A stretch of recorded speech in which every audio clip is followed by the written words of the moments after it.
Eu tenho bastante homem que me acompanha. No YouTube, vários vídeos meus. Tem, assim, 60% de público masculino do que feminino.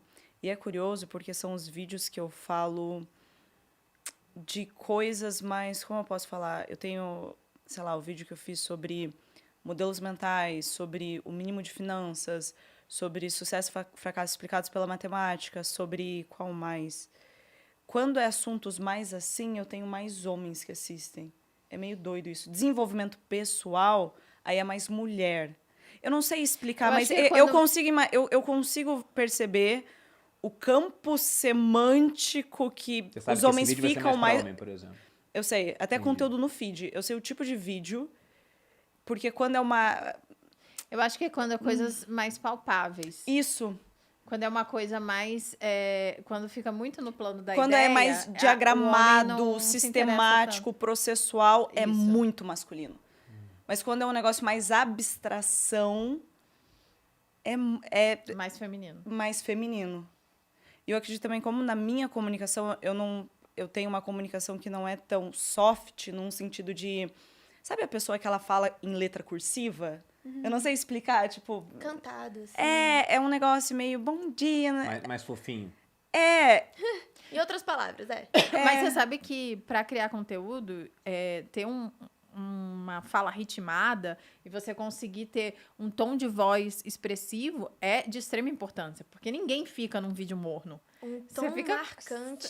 Você fica... Ai, deixa passar esse vídeo. Essa mulher vai demorar 3 horas para falar sei lá o quê.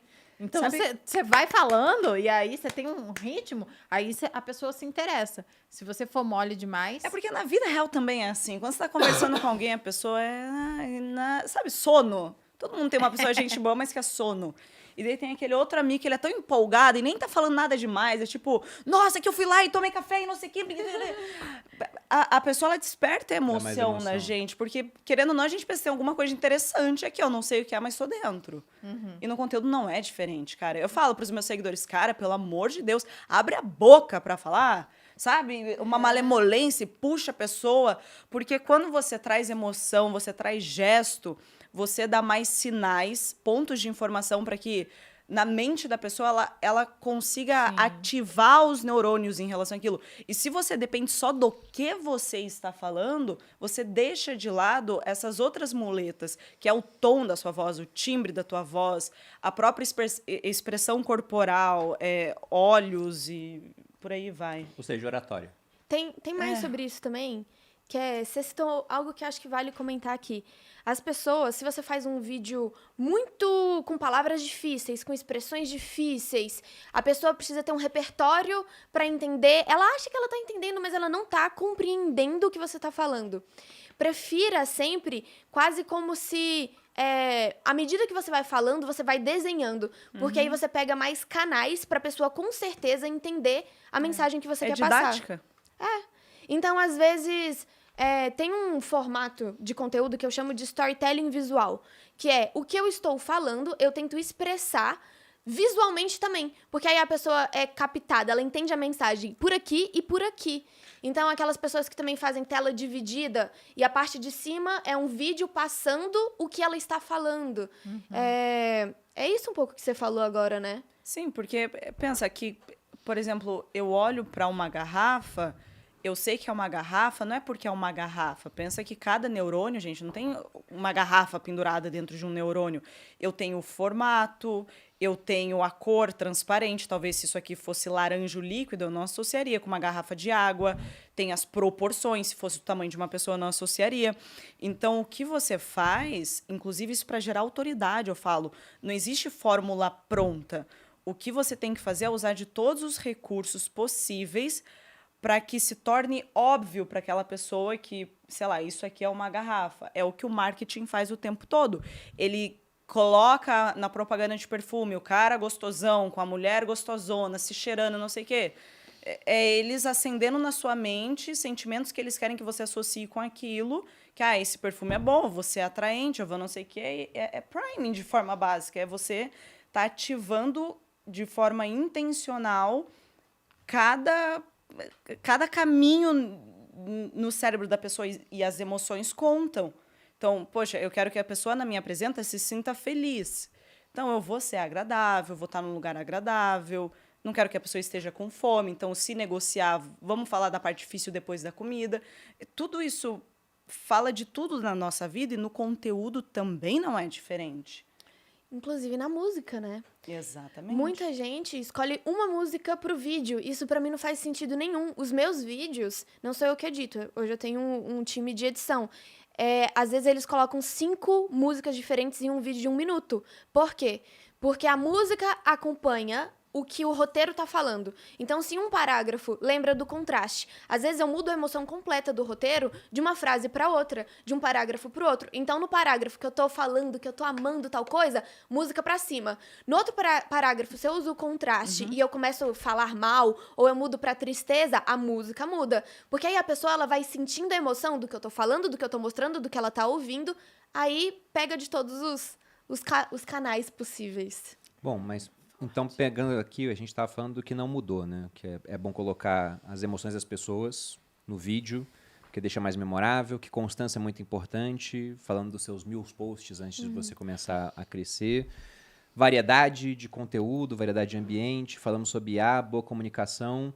Mas eu queria saber, IA já entra em uma coisa mais moderna, né? Na opinião de vocês, o que mudou desde que vocês começaram a criar conteúdo para agora? Quer começar? Nossa, O que funcionava e hoje em dia não funciona mais, eu tenho por uma exemplo? opinião muito forte disso.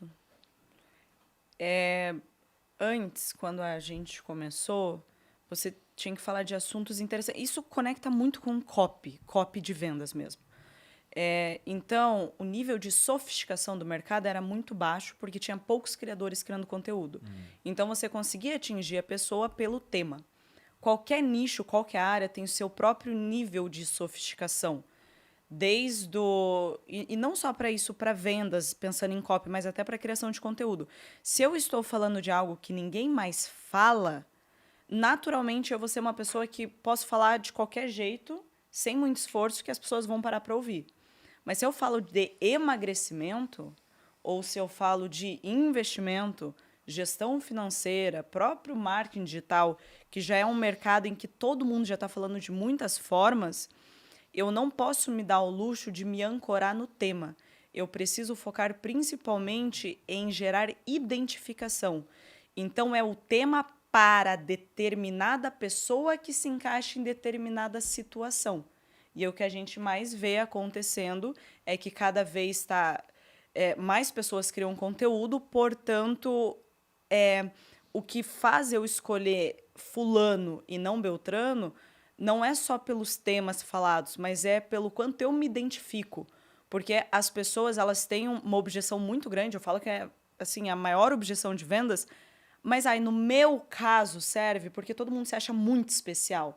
Você teve neném agora, você deve ter visto isso na prática. Todo mundo se acha muito que, o jeito que ela sabe, ou no contexto dela, e as pessoas têm esse preciosismo de achar que no caso delas não vai funcionar porque elas são especiais, elas têm coisas diferentes e tal.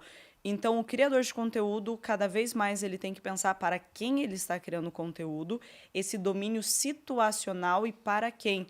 Falando de emagrecimento. Mas no meu caso eu tenho dinheiro. No meu caso eu não tenho dinheiro. Então, eu vejo que cada vez mais está fortificando isso. A identificação não é mais só o que você fala, é o quanto aquela pessoa consegue olhar para você e falar, não, mas beleza, a gente tem a mesma idade. Porque daí chega uma mulher de mais 50 anos, mas eu vou ouvir essas menininhas falando aqui, eu não acho que rola para mim. E eu falo que isso dá liberdade, porque muita gente na minha área já tem os grandes. Só que quem tem público grande, querendo ou não, fura a bolha e começa a falar meio que tem um público específico, mas começa a falar com muita gente.